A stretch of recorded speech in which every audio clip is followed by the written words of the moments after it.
Então vamos ler 1 João capítulo 2, versículos de 1 a 2, vou começar por aí.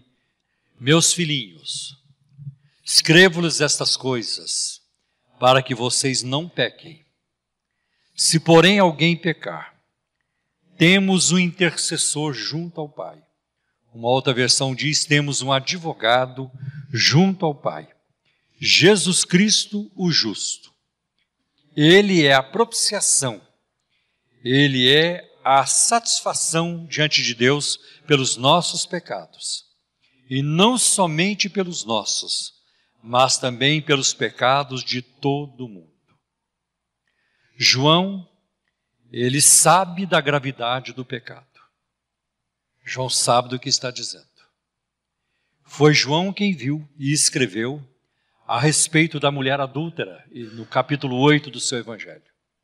Aliás, este texto não tem paralelo. Ele é único no evangelho de João. E ele viu, e ele sabia muito bem, da palavra que Jesus disse para aquela mulher que foi apanhada em adultério. De repente, Jesus virou-se para ela dizendo, mulher, onde estão aqueles que te condenaram? Ninguém te condenou, ninguém, Senhor. Nem eu te condeno. Nem eu vou apedrejar você. Vai e não peques mais. E eu acho muito importante como Jesus tratou o pecado na vida daquela mulher. Ele não disse para ela, vá e não tenha mais medo. Vá e não se preocupe mais. Não, não foi isso que ele disse. Ele disse, vá e não peques mais. Porque para Jesus, adultério não era uma aventura. Adultério não era um caso. Adultério é pecado. Hoje, a sociedade, como também uma boa parte da igreja evangélica, redefiniu o pecado. Não é mais aquilo que a Bíblia chama de pecado. Alguns chamam um pecado de problema. Outros chamam de dificuldade. Então, o marido que está traindo a esposa, alguém fala sobre ele, ele está passando por algumas dificuldades. Não, ele está traindo. Ele está cometendo infidelidade, ele está cometendo pecado. Mas a sociedade não convive mais com conceitos bíblicos. Aliás, existe hoje uma orquestração maligna, e não é só no Brasil. Isso acontece a nível mundial. Isso está na ONU, isso está na Organização Mundial de Saúde, isso está no Congresso brasileiro. Uma orquestração maligna, diabólica, contra o modelo bíblico da família. Querem transtornar a sociedade e a família, a estrutura de família. E vocês já percebem o preço que a sociedade está pagando por isso. Eu creio que é até difícil avaliar hoje qual será o preço que o Brasil vai pagar por tanta gente envolvida no vício das drogas. A destruição que a cocaína e que outras drogas vão causar na vida de tanta gente, e até as pessoas que não consomem droga e que passam a ser codependentes, elas passam a sofrer por causa dos seus entes queridos. O preço é muito alto. E hoje, então, muita gente redefine o pecado, chamando o pecado de problema, de dificuldade, de trauma e de outras feridas e assim por diante. Mas aos olhos de Deus e da Bíblia Sagrada, aquilo que foi pecado há 2000 anos continua sendo pecado. A menos que Deus mude de ideia. A menos que Deus mude de ideia. Ou a menos que surja alguém no mundo que tenha aval do trono de Deus para mudar a Bíblia. Se surgir alguém a quem Deus der a autoridade para dizer, pode mudar a minha palavra, pode mudar lá o que eu falei, porque na verdade as coisas mudaram e tudo isso, mas ainda não surgiu. E com certeza eu não vou viver para ver isso. Com certeza. Então nós precisamos levar a sério isso. E João usa uma linguagem muito amorosa.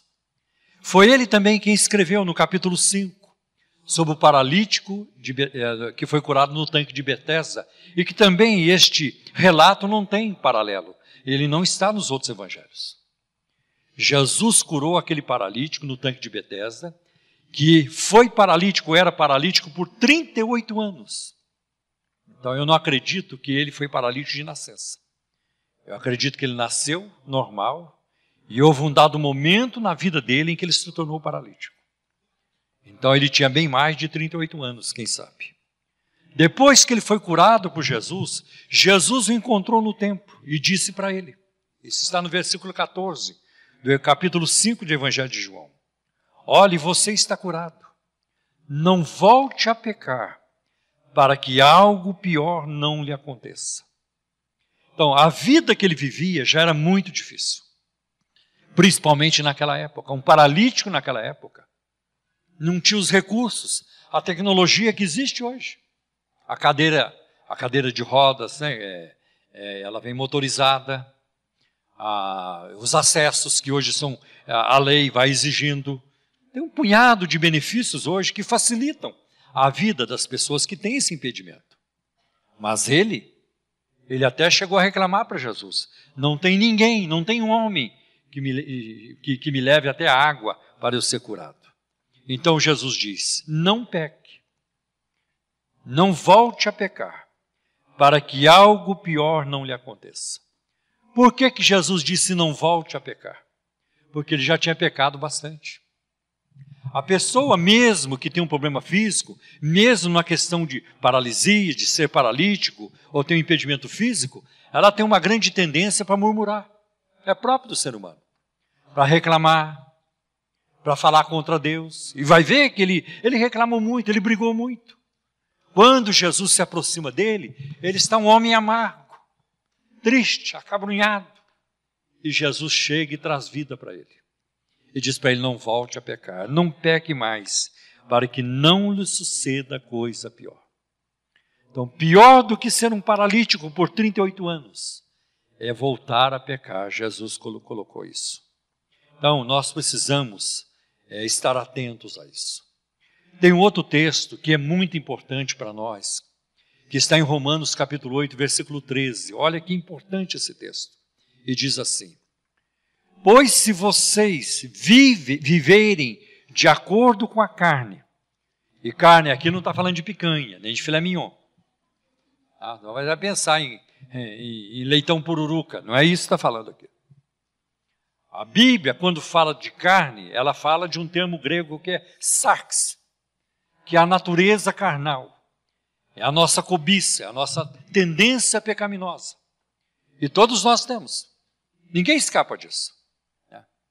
Os santos da Bíblia, os grandes heróis da Bíblia, e ao longo da história da igreja, foram homens que pecaram também, que tiveram que lutar o tempo todo contra as suas paixões, e algumas delas muito infames, muito ruins. Ninguém consegue romper com isso, se não for pelo poder do Espírito. É o Espírito Santo quem trabalha em nós. O querer, o efetuar, é Ele quem faz isso. Ninguém consegue perdoar. E como é difícil perdoar. A não ser que o Espírito Santo trabalhe em nós e nos ajude a perdoar. Então tem muitas coisas na nossa vida que nós não conseguimos romper com elas, a menos que sejamos ajudados por Deus. E eu vou dizer uma coisa para vocês, Deus está sempre pronto para ajudar. Se você pedir a Deus, Senhor, tira de mim o orgulho. Não vou tirar não, fica aí com orgulho. Não, Deus não faz isso. Senhor, tira de mim a mentira, tira de mim essa raiva que não é boa para mim. Não vou tirar não, vai ficar com a raiva. Não, Deus, Ele quer trabalhar isso em nós. Ele quer trabalhar. Então, por isso que a palavra de Deus nos diz no Salmo 37, deleita-te no Senhor, agrada-te do Senhor, e Ele concederá o desejo do seu coração. E aí alguém aqui pode pensar, que bênção, eu quero ganhar na Mega Sena sozinho, então Deus vai cumprir isso. Não tem garantia na Bíblia disso.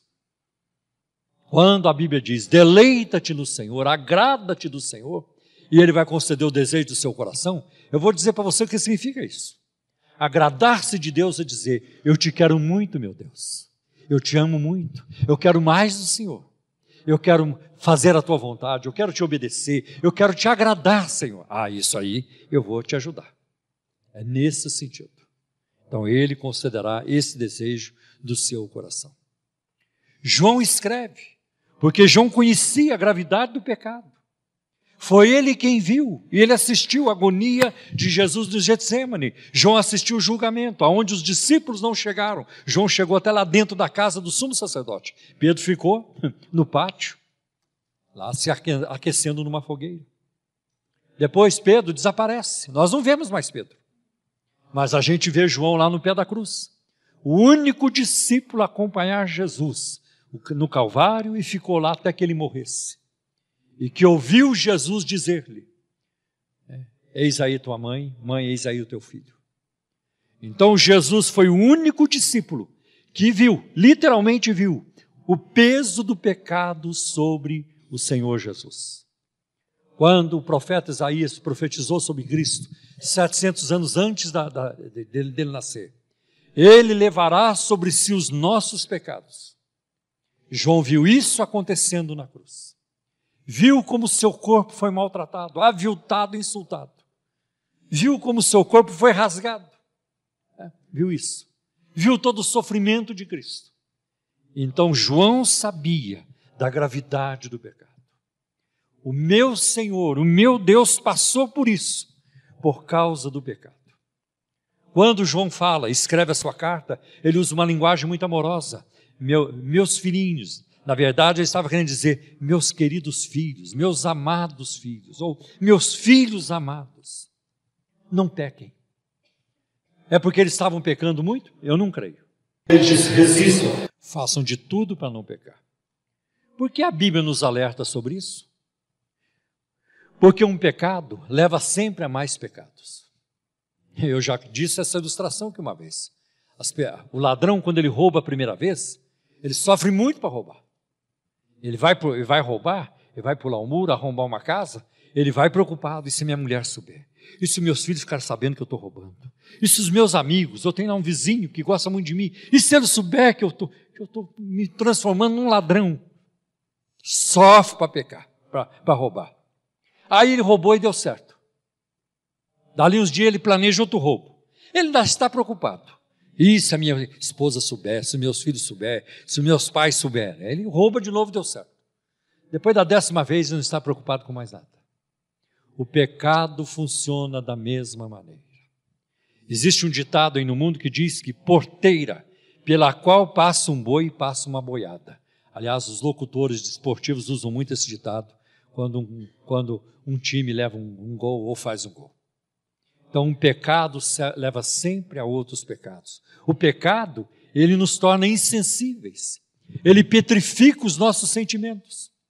E nós não conseguimos sentir mais. Ele caleja, ele cauteriza a nossa consciência. E ela não nos ajuda mais.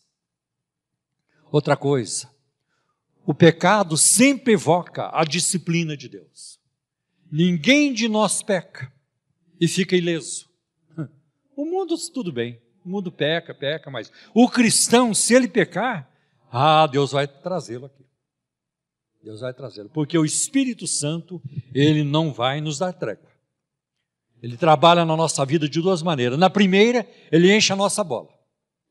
Você é uma gracinha, tu és lindo, você é fofinho, eu estou com você.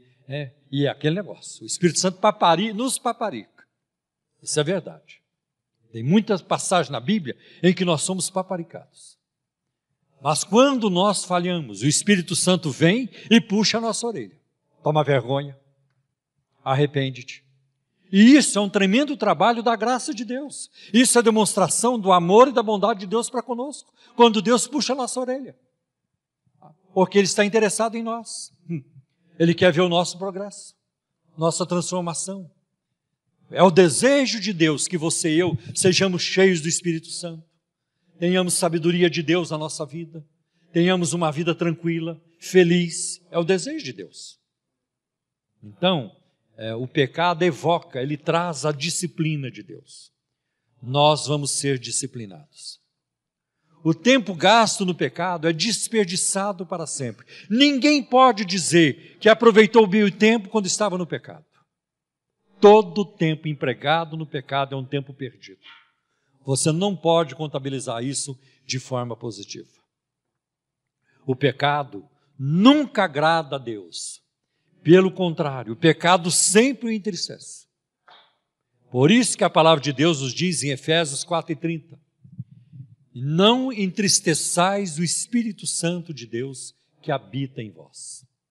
Então dentro de você, dentro de nós, há um outro ser invisível, próprio Deus, a terceira bendita pessoa da Trindade, habita dentro de nós. Essa palavra de Deus nos revela isso. Você pode não ver, você pode não sentir, mas muitas vezes nós sentimos, mas Ele habita dentro de nós. O que era? É o Espírito Santo morando em nós. Isso não é privilégio do Paulo Romeiro, isso é privilégio de todo aquele que nasceu de novo, que foi lavado e remido no sangue de Jesus. O Espírito Santo habita em você. Paulo diz, não sabeis que o vosso corpo é morada do Espírito Santo? Então aonde você for, mesmo que você esteja enfermo, mesmo que você esteja fraco fisicamente, mesmo que você esteja com dor de barriga, o Espírito Santo continua em você. Você é o templo do Espírito Santo. Isso não muda nunca. E quando você morrer, é claro, o Espírito Santo não vai ficar lá no túmulo com você, porque o seu corpo volta para o pó, mas o seu espírito vai para Deus. Mas Ele habita em nós. Ele é o Deus que habita em nós e nos dirige também. Então não podemos entristecê-lo. O pecado coloca um fardo imenso sobre os líderes espirituais. É muito ruim quando surgem questões imorais na congregação, na comunidade. Brigas, questões de orgulho, e outras questões que vão surgindo, e os líderes têm que tratar daquilo. E existe melindre e tanta coisa que tem a ver com a nossa natureza pecaminosa. O pecado coloca um fardo enorme sobre os líderes. Foi o que aconteceu em Josué capítulo 7. Nós temos lá o relato de Acã. Eles foram fazer uma guerra e não podiam tomar nada dos vencidos. E ele pegou uma capa babilônica e pegou uma cunha de ouro e escondeu na sua tenda.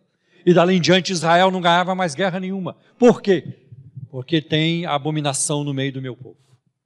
E aí foram verificar, Acã havia roubado. E aquilo trouxe um transtorno muito grande.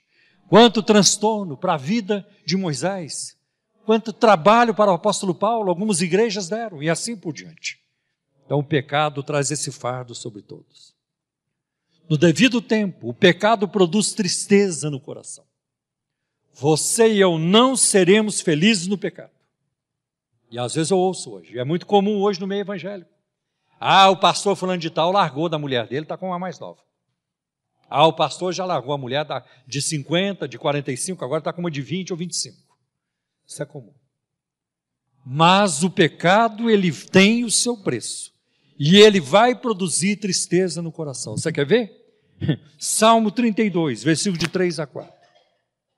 Enquanto escondi os meus pecados, o meu corpo definhava de tanto gemer.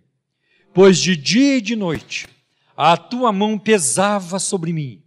A minha força foi se esgotando como em tempo de seca. Quando pecamos, estamos fazendo aquilo que não devemos fazer. E eu vejo o apóstolo Paulo nesse conflito interior em Romanos capítulo 7. O bem que eu quero fazer eu não faço. O mal que eu não quero, isso faço. Já aconteceu com você? Comigo já. Eu não quero ofender minha esposa, mas eu já ofendi.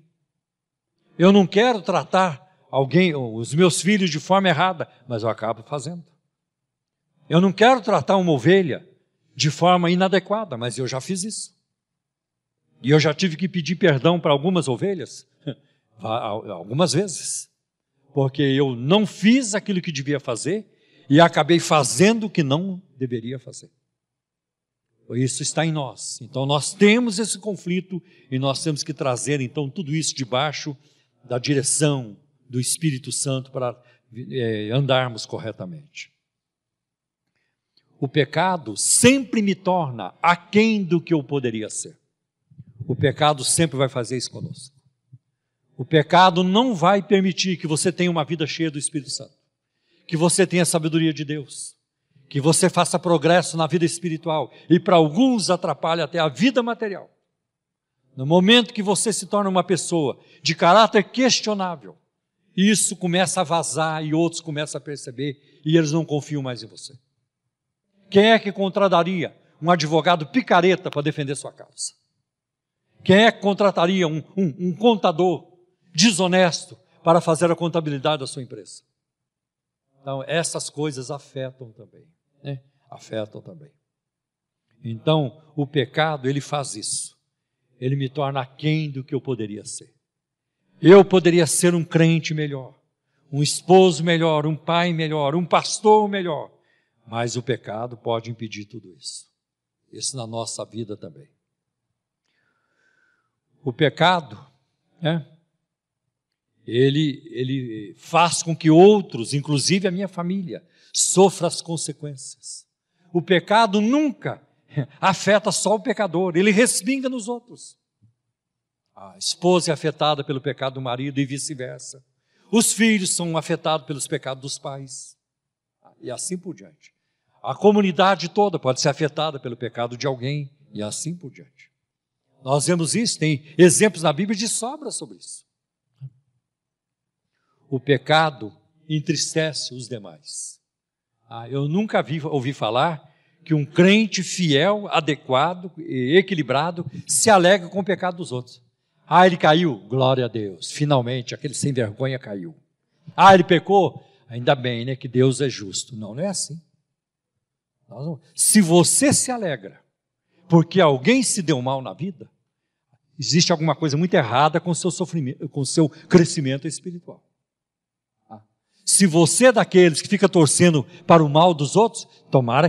Ele vai fazer vestibular? Tomara que não passe. Ele está fazendo concurso público? Tomara que não passe. O problema não é aquele que não vai passar, o problema é você. Tem algo muito errado com você ao desejar o mal de alguém. Nós não podemos andar por aí.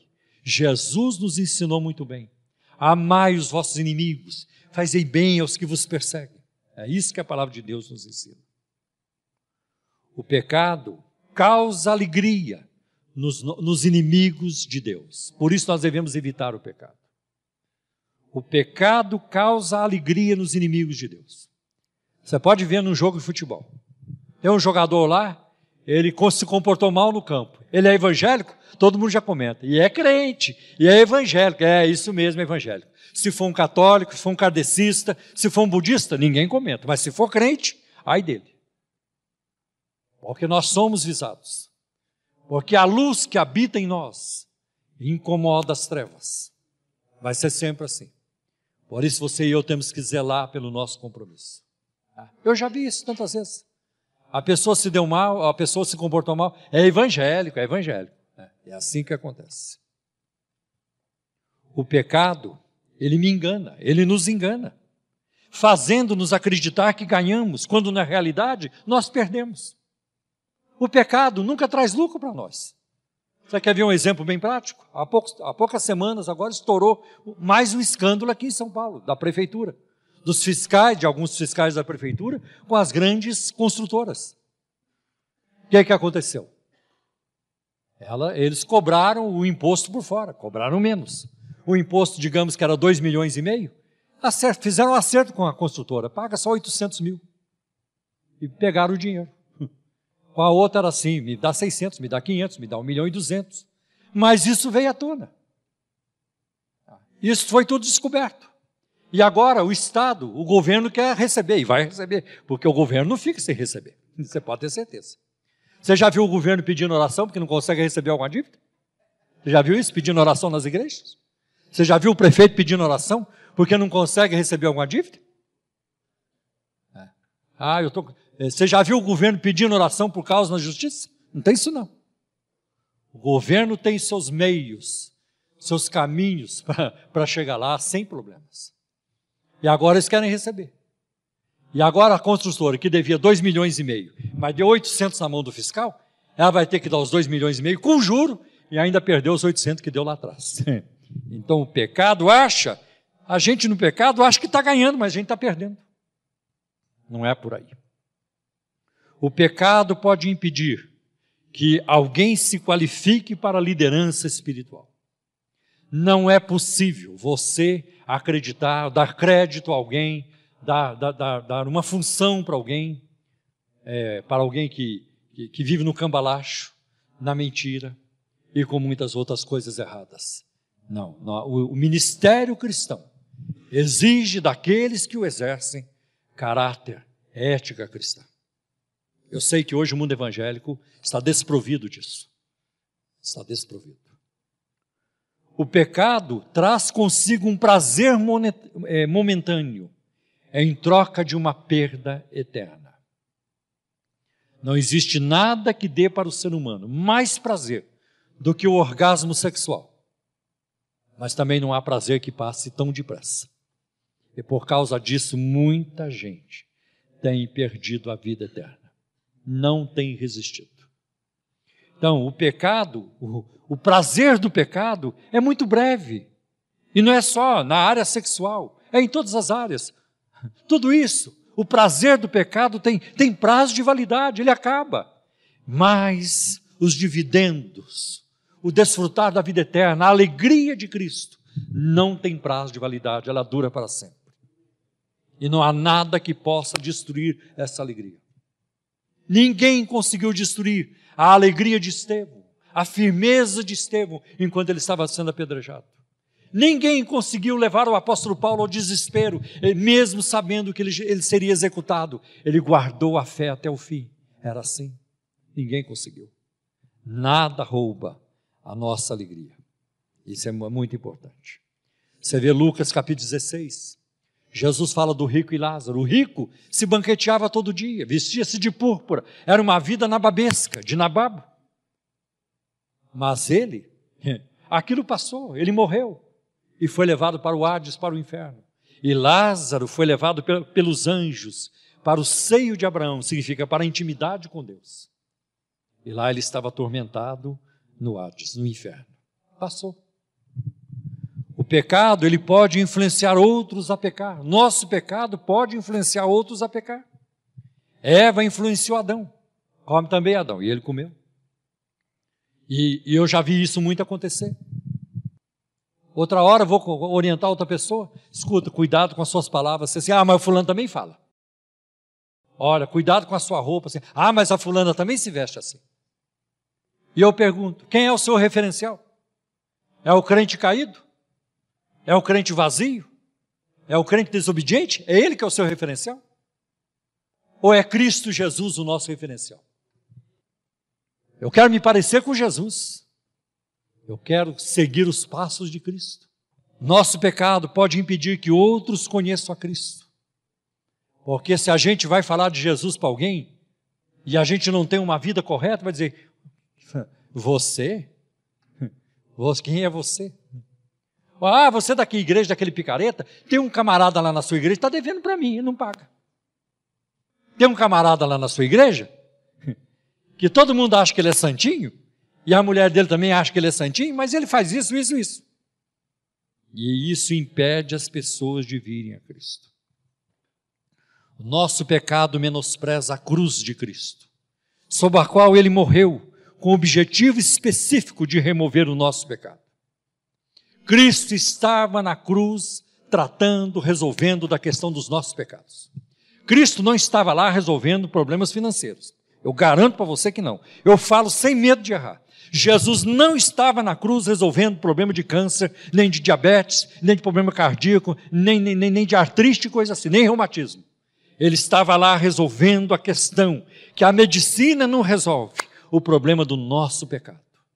Foi isso que o levou à cruz. A única coisa que o levou à cruz, os nossos pecados. E lá ele os crucificou. Lá ele satisfez a ira de Deus contra nós. Morreu no nosso lugar. Eu vejo isso. Veja o que diz Hebreus capítulo 10, a partir do versículo 26. Se continuarmos a pecar deliberadamente, depois que recebemos o conhecimento da verdade, já não resta sacrifício pelos pecados, mas tão somente uma terrível expectativa de juízo e de fogo intenso, que consumirá os inimigos de Deus. Quem rejeitava a lei de Moisés morria sem misericórdia, pelo depoimento de 2 ou 3 testemunhas. Quão mais severo castigo julgam vocês? Merece aquele que pisou aos pés o Filho de Deus, que profanou o sangue da aliança, pela qual ele foi santificado, e insultou o Espírito da graça?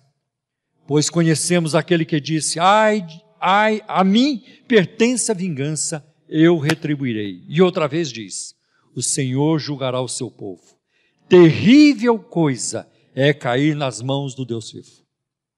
Houve um dia em que os homens do dilúvio caíram na mão de Deus, e foi uma coisa horrível. Houve um dia em que Faraó e todo o seu exército caíram na mão de Deus, e foi grande a destruição. Deus é o bom, não adianta espernear. Deus é o bom, Deus é bom de briga, Deus é bom de conhecimento, Deus ganha todas, Deus está por cima de tudo. Então é melhor juntar-se a Deus. Por isso que no livro de Isaías, capítulo 26, diz: quem se levantou contra ele teve paz? Ninguém desafia Deus. Ninguém desafia. Aliás, às vezes eu vejo pessoas levantando o punho e falando e tudo isso. Deus está lá de cima rindo. É como aquele bebezinho que começa a arranhar a perna da mãe ou do pai, e bravo, e esperneando e gritando, e o pai está lá de cima olhando. Aquela coisinha pequenininha, tentando fazer alguma coisa contra ele. E assim é Deus. Por isso que o Salmo 2 diz: o Senhor no céu se rirá. Deus ri. Quando a turma começa a espernear, Deus ri. E vocês já me ouviram dizer: o pior inimigo que alguém pode arranjar é Deus. Não existe inimigo pior do que Deus. Porque se o diabo for teu inimigo, Jesus te garante, Deus te garante. Mas se for Deus o teu inimigo, eu quero ver quem te garante. Você vai ficar sozinho nessa, porque ninguém vai se atrever a se juntar a você. Então, é assim que nós vemos. Deus escolher não ouvir as orações daqueles que vivem na prática do pecado. Deus tem prescrição e Deus tem um mandamento. Faz isso e eu faço isso. Mas quando vivemos na prática do pecado, Deus também não vai nos ouvir. Nós temos vários exemplos disso na Bíblia. Aliás, o Salmo 66, versículo 18 diz: se eu acalentasse, se eu acolhesse o pecado no coração, o Senhor não me ouviria. Se eu acolher o pecado no meu coração, o Senhor não me ouvirá, diz uma outra versão. Então nós vemos isso. Outra coisa, irmãos, pecado é uma coisa tão séria, que o pecado pode afligir a nossa mente e causar danos ao nosso corpo. Já está provado pela medicina. Quando você não perdoa, você vai ter problemas gástricos. O nosso sistema digestivo vai ter dificuldade. Quando você briga, quando você está tenso, quando você vive estressado, fica difícil de digerir, está difícil de digerir aquilo. Nós sentimos, as doenças somatizam, e isso vem para o nosso corpo. Por isso que hoje tem tratamento das emoções, porque elas influenciam na nossa saúde. Então, se você vive com raiva, vive brigando, desejando mal para os outros, não perdoa, você vai trazer problemas físicos para si mesmo. Olha o que diz o Salmo 38, versículo de 3 a 8. Isso é revelador para nós. Por causa da tua ira, todo o meu corpo está doente. Não há saúde nos meus ossos por causa do meu pecado. As minhas culpas me afogam. São como um fardo pesado e insuportável. Minhas feridas cheiram mal e supuram por causa da minha insensatez. Insensatez aqui é loucura. Estou encurvado e muitíssimo abatido. O dia todo saio vagueando e pranteando. A pessoa fica sem rumo. Estou ardendo em febre. Todo o meu corpo está doente. Sinto-me muito fraco e totalmente esmagado. Meu coração geme de angústia. Essa é a experiência do salmista quando ele estava em pecado. E o pecado de Davi foi terrível, foi grande. Deus o perdoou, sim, ele pediu perdão. Deus o restaurou também. Mas por cerca de 10 anos, Davi viveu uma vida em frangalhos, arrasado. Porque o pecado rouba a nossa alegria. O pecado tira a nossa paz. O pecado nos traz insônia. A gente não tem paz, não tem sossego. A gente não come direito. O pecado faz isso. E como é bom estar livre do pecado. Foi essa a experiência, parte da experiência que eu tive quando aceitei a Cristo. Quando eu me dobrei os meus joelhos pela primeira vez, eu disse: general, o teu soldado está aqui. Se tiver um espaço no teu exército, eu estou pronto para a luta. E eu caí num pranto, que eu não conseguia controlar, o meu corpo todo sacudia de tanto chorar. Mas eu senti um rio que passava por dentro de mim. Aquilo me refrescava, me limpava, parece estar levando toda a sujeira embora. É isso que Jesus faz. O Espírito Santo faz isso, o sangue de Jesus nos purifica disso. Por isso que o Salmo 32 vai dizer: feliz aquele cujo pecado é perdoado. Aqui o Senhor não imputa pecado, não mantém a culpa. Que bênção que é. Olha, outra coisa muito séria: nosso pecado misturado com adoração torna-se algo repugnante diante de Deus. Deus não vai querer receber sua adoração se você vive no pecado. É uma tremenda forma de hipocrisia. Peca-se, depois vem na igreja. Te amo, Senhor. Preciso de ti. E assim por diante. Tem vários corinhos aí que a pessoa pode, com ele, enganar Deus. Olha o que diz Isaías capítulo 1, a partir do versículo 10. Governantes de Sodoma, ouçam a palavra do Senhor. Vocês, povo de Gomorra, escutem a instrução do nosso Deus. Para que me oferecem tantos sacrifícios? Pergunta o Senhor.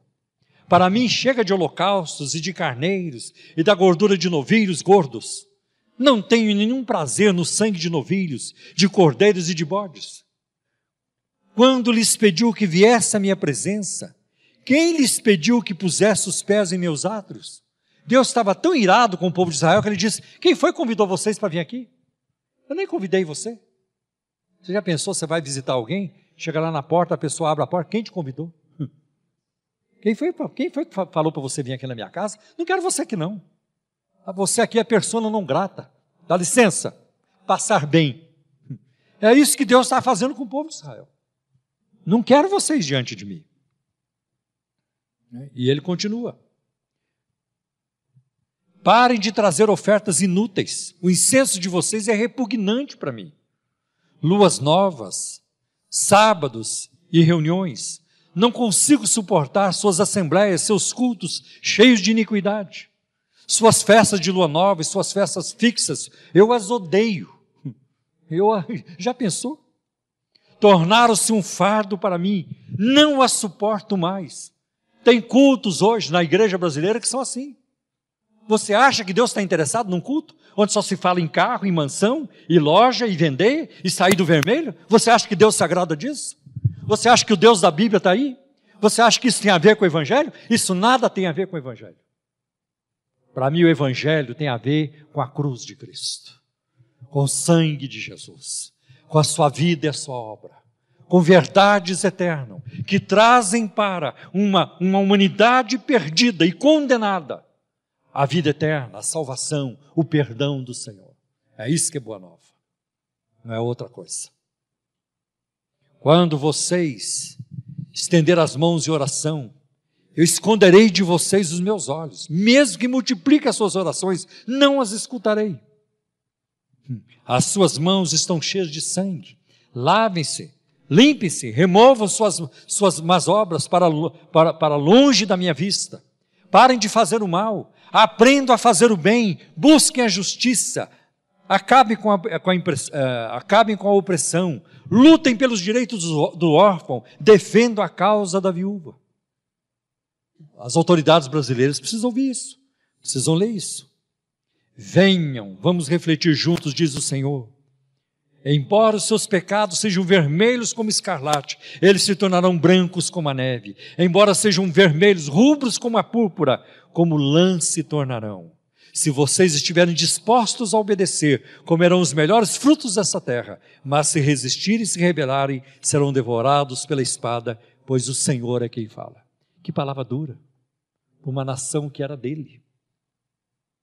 Nosso pecado não traz nenhuma alegria nem recompensa. De maneira alguma. Sofrer por causa do pecado não tem alegria nem recompensa. Ao passo que sofrer por causa da justiça tem ambas as coisas. É o que eu vejo em Atos capítulo 5, versículo 40 e 41. Os discípulos tinham sido presos. Aí levantou-se Gamaliel no conselho e deu uma palavra de muita sabedoria para livrar a pele deles. E ali diz assim: e eles foram convencidos pelo discurso de Gamaliel. Chamaram os apóstolos e mandaram açoitá-los. Depois ordenaram-lhes que não falassem em nome de Jesus e os deixaram sair em liberdade. Vocês vão embora agora, mas não fale mais em Jesus, tudo bem? Não fale mais. Não, eles falam, de jeito nenhum não vão parar. Os apóstolos saíram do sinédrio, tristes porque haviam apanhado? Não, o texto diz, alegres por terem sido considerados dignos de ser humilhados por causa do nome do Senhor. É para sair assim, um olhar para o outro e dizer, essa coisa não está dando certo não. Eu vou parar com isso, eu também vou parar, porque é só sofrimento. Cadê o Senhor que disse que está conosco todos os dias até a consumação dos séculos? Pescar é melhor do que ficar sendo chicoteado, açoitado. Vamos parar. Não, eles saíram alegres. Que bênção. A gente sofrendo, porque o nosso Senhor também sofreu. A gente chora, mas Ele também chorou. Ele também sofreu muito mais do que nós. E Ele sofreu muito mais do que nós. E eles falaram, que bênção, que privilégio sofrer por causa do nome do Senhor. Uma vez, irmãos, eu estava numa cidade chamada Minaçu, a 500 quilômetros de Goiânia. E já faz tempo isso, deve estar fazendo uns 10 anos. E por causa de um programa de rádio, eu quase fui preso. Eu comecei a responder perguntas no programa de rádio, aquilo, o padre da cidade ficou revoltado comigo. E ele correu no juiz, correu nas autoridades, e foi lá e tem que prender esse pastor. E eu ainda foi prometido no programa de rádio. Amanhã estarei aqui novamente ao meio-dia para responder mais perguntas. E quando eu cheguei lá na rádio, no dia seguinte, já a rádio não permitiu que eu entrasse no estúdio. O pastor só vai esperar aqui na sala de espera, fica aqui aguardando. Tá bom, fiquei lá aguardando. Aí veio outro, acho que não vão deixar o senhor falar hoje, não tem importância. Daí a pouco chegou o camburão.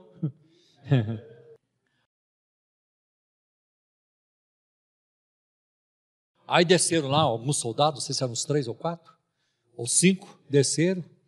Aí eles conversaram lá entre eles, entraram lá dentro da rádio, e tudo passava por mim, me olhava assim na sala de espera, e eu torcendo para ir preso. Eu queria ser preso, né?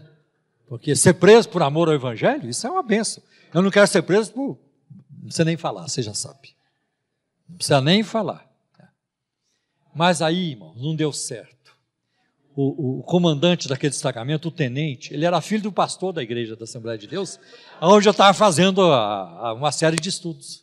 Aí ele falou, não vou prender o pastor. Mas eu lamentei, falei, eu queria ser preso. É mais uma coisa no meu currículo, né? Preso por essa razão, sim. Então não deu certo.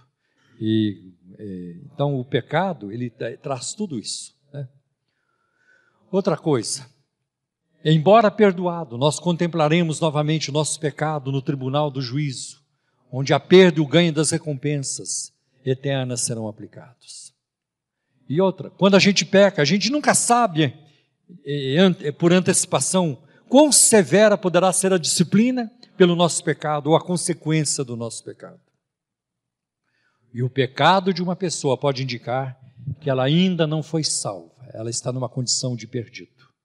Quando alguém, um crente, convive com o pecado e vive pecando, eu começo a questionar se essa pessoa realmente passou pelo milagre da conversão. Porque quem teve um encontro com Jesus vai querer fazer a vontade de Jesus. A primeira pergunta que Saulo de Tarso fez para Jesus, perto da cidade de Damasco, quando Jesus apareceu para ele, foi, quem és tu, Senhor? Eu sou Jesus a quem tu persegue. Mas a segunda pergunta foi, o que queres que eu faça? Agora eu quero fazer a tua vontade, Senhor. Que coisa maravilhosa. Devemos viver assim. Nosso pecado, quando nós amamos o pecado, significa que nós não amamos a Cristo. E outra coisa, não devemos pecar, porque nós prometemos a Deus, você e eu prometemos a Deus um dia, que Ele seria o Senhor da nossa vida. E que nós o amaríamos até o fim. Então vamos evitar de pecar. Agora eu quero rapidamente concluir com a segunda parte do versículo. João diz, essas coisas vos escrevo para que não pequeis. Mas se alguém pecar, e João introduz uma notícia maravilhosa. Nós temos um advogado junto ao Pai, Jesus Cristo, o justo. Você conhece algum advogado justo? Eu não conheço, nunca conheci. À luz da Bíblia não existe um advogado justo, como também não existe nenhum juiz justo. Mas a Bíblia apresenta Jesus Cristo como justo. Ele é o nosso advogado. E outra coisa, outra versão da Bíblia diz, ele faz a nossa defesa. Jesus faz a nossa defesa, esse é o papel do advogado. E quando uma pessoa, numa certa cidade ou comunidade, ela é pobre demais, que ela não tem dinheiro para pagar advogado, então o Estado nomeia advogado, vem pela Defensoria Pública. Então, um advogado do Estado vai defender aquela pessoa, porque ela não tem dinheiro para pagar advogado. E eu vou dizer para vocês, ninguém de nós tem grana para pagar um advogado para nós diante de Deus. Ninguém no mundo tem, ninguém nunca teve. Por isso que o nosso advogado, ele é de graça. Ele vem da Defensoria Pública lá do céu. Jesus foi nomeado nosso advogado para fazer a nossa defesa.